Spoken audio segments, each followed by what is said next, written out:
আল্লাহ রাব্বুল আলামিন বাবা মায়ের সম্পদে ছেলেদের যেরকম অধিকার রেখেছেন, মেয়েদেরও কি রেখেছেন? অধিকার রেখেছেন।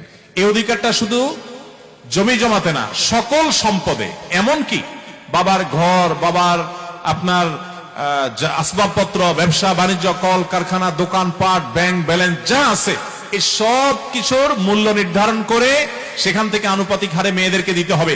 আমি প্রায় সময় বলার চেষ্টা করি, আমাদের দেশে বাবা বা মা মারা যাওয়ার পরে ভাই হিসাবে বোনের হক পাই পাই করে কোরআন বর্ণনা অনুযায়ী বুঝাই দিচ্ছেন, এরকম মায়ের পুত খুব কম আছে। আপনাদের মধ্যে কয়জন আছেন হাত তোলেন দেখি? বাবা মারা গেছে, মা মারা গেছে, বোনের হক বুঝাই দিচ্ছেন, হাত তোলেন দেখি কয়জন আছেন? দেখেন হাত কিন্তু উঠছে না। অনেকেরই বাবা মারা গেছেন, মা মারা গেছেন, হাত কিন্তু উঠছে না। খুব ভালো করে শুনে রাখেন, ভালো করে শুনে রাখেন। রাস্তায় যদি দাঁড়ায় ডাকাতি করেন পিস্তল হাতে নিয়া, ছুরি দিয়া, এতে গুনাহ হবে। ডাকাতি ভয়াবহ অপরাধ। আপনি যদি চুরি করেন আর জন্য হক মেরে খান, এতে অপরাধ হবে।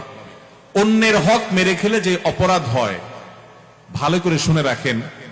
বাবা মায়ের সম্পদ থেকে বোনকে যেভাবেই হোক বঞ্চিত করছেন, হক দেন নাই, অপরাধ তার চাইতে বেশি হবে। কেন বেশি হবে জানেন?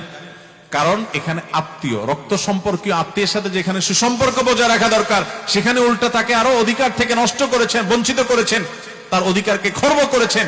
এর জন্য আপনার আল্লাহর কাছে জবাব দিয়ে আরো বেশি করতে হবে। এই দেশে ল্যান্ডের মালিকানা দেখবেন মেয়েদের নাম খুঁজে পাবেন না। আপনি কয়টা জমিতে মেয়েদের নাম পাবেন? দলিলে দেখবেন সব ছেলেদের নাম। ব্যাপারটা কি?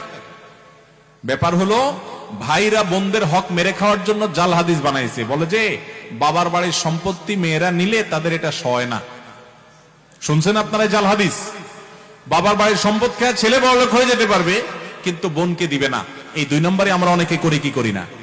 অনেকে আবার এইটা করে না, একটা কৌশল করে। কৌশলটা আমি বলি। কৌশলটা হলো, ধরেন বাবা মারা গেছে, মা মারা গেছে, বোনদেরকে ডাকে ভাইরা। এটার নাম আমি দিছি বাটপার ভাই। এই বাটপার ভাইরা ডেকে বলে, এখন বোন দেখো, বাবা তো যা রেখে গেছে দেখছো, বাবার জন্য অনেক পয়সা করে আমি খরচ করা লাগছে, অসুখ বিসুখ ছিল, আর তোমাদেরকে তো বিয়ে শাদী দিছি, সামনেও দেখাশোনা করা লাগবে, বোন বাগিনা আসো। এখন তোমাদের তো এখানে কোরআন হাদিস অনুযায়ী আপনার হক আছে। মৌলভী সাহেব বলছে যেটা দিতে হবে, আল্লাহ কোরআনে বলছেন ফরিদাতুম মিনাল্লাহ, আল্লাহ নির্ধারণ, এটা দিতে হবে। এখন তোমরা কি বলো?